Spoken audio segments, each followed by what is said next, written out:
In this module, you're going to learn how to interpret and evaluate your search results. So I have typed in television and violence and children, and remember that I only want articles from any publication type. So the search is set up, and I'm going to go ahead and click the search button.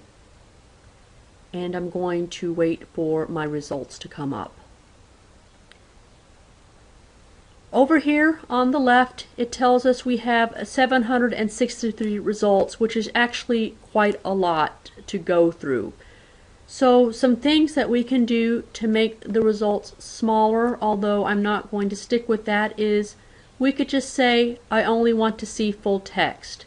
If I click the full text button and hit update, my results list is pretty much cut in half. We now have 359 results. I'm going to undo that and remove full text by clicking on the little X here. And that should take us back to our original 763. Again, you could say I only want scholarly or peer-reviewed journals. I could click that box and take a look at that update button. I'm not going to do that, so I'm going to hit cancel. Another thing we can do is we can change the publication date. This goes back to 1954, the age when television first started. I can move this bar up, and you'll see that the publication date is changing, and so I could change it to 1981 and only look at 30 years worth of materials.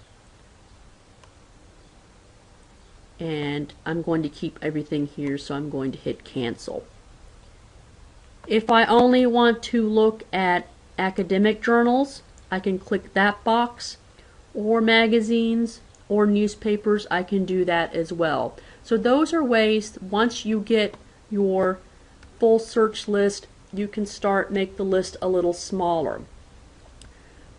Whatever size list you have, you need to evaluate the resources yourself. The first step is, of course, coming up with the proper keywords to put them in the search boxes, but the next thing you need to do is you need to look at the titles of the articles as well as some information that's given in the article to see if that's going to be working for your paper. Just because something comes up first on your list of results doesn't mean that it's necessarily going to be the best thing for your paper. And we have a perfect example of that principle at work here. Love is a Battlefield, Risk Factors and Gender Disparities for Domestic Violence Among Mexican Americans. That's number 1 in my results list. However, that has nothing to do, looking at the title, with my topic, which does television violence increase aggression in children? So I'm not going to use that for my paper. Moving on to the second one, missing the big picture. That doesn't tell me a whole lot, so I am also going to step over that article and see what's next in the list. But let's take a look at the title of number 3, Violence and Suffering in Television News, toward a broader conception of harmful television content for children. Based on the title of the article, this looks very promising. It's talking about harmful television content for children, and it does talk about violence in television news. I do see that the PDF full text is listed right there, so I could go ahead and read the entire article on my computer screen. Let's click on the title of the article to learn about some more tools you can use to evaluate an article and see if it's going to work for your paper. So I'm going to click on the article, and the first thing that we want to take a look at is what's called subject terms. Now remember, the definition of a subject term is a word or a phrase that describes what the article is about. So this is about violence and mass media, children and violence, and television and children, and we see the word violence here. So what you want to do is take a look at those subject terms and see if they match what you typed in your search box, or if they match some of those synonyms and other keywords that you wrote down before you started searching. It may be that you see something that is a synonym that will work for your paper that you can use later on. So use these subject terms as you go along to help you possibly find other keywords that you can use to search. So based on the subject terms, those do match what my paper is about. So I think that this is a good article for my paper so far. But the next tool I want to use is the abstract. And all an abstract is a summary of an article. A human being has read this article and has summarized it in a few hundred words. And I can see that the words I typed into my search boxes are here in bold. So I see violence in television and children in bold, and it talks about the potential harmful effects of violence presented in news programs, and they're talking about the effects on children. So based on the abstract of that paper, I have decided that I want to include this in my list of resources. So the next step is to keep track of my research, and you'll notice over here on the right I can print the article. I can email the article to myself, which I encourage everyone to do. You do need to keep track of your research.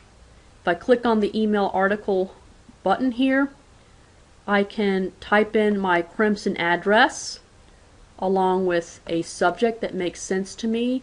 So let me just put in my Crimson address, and I'll just type in Ian 102 because that's the name of my class. And you'll see that it is attaching the full article as a PDF, and it specifies my citation format. The one that is the default is MLA.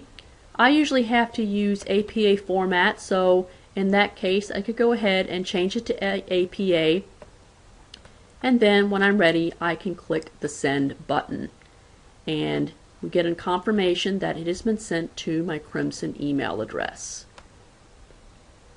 Once it's done, we get back to the information about the article. You can also save the article to your hard drive or to your USB port. And when it comes time to cite your paper, look for something called Cite or Cite This. If you click on this yellow Cite button here in Academic Search Premier, a separate window opens up, and the computer will tell you what the proper citation format is for your bibliography or your references or your works cited page, depending on what style you have to use. So I'm using APA, so I could go ahead and highlight and copy and paste that into my references page. Now, if you do choose to use this tool, it's important to check the format against the proper style manual. The computer can sometimes make little mistakes, but 95% of the time the computer gets it right, and it saves a whole lot of stress in the creation of your works cited or your reference list or your bibliography. So know that that tool is available in many resources, that citation help. So I'm going to close out of this. And if you decide to read the whole article on your computer screen, you can click the PDF full text and wait for it to open up with Adobe Reader. And we have the entire article listed here on our paper. So that, in a nutshell, is how we can research finding the full text of an article. And our next step is what to do if there is no full text.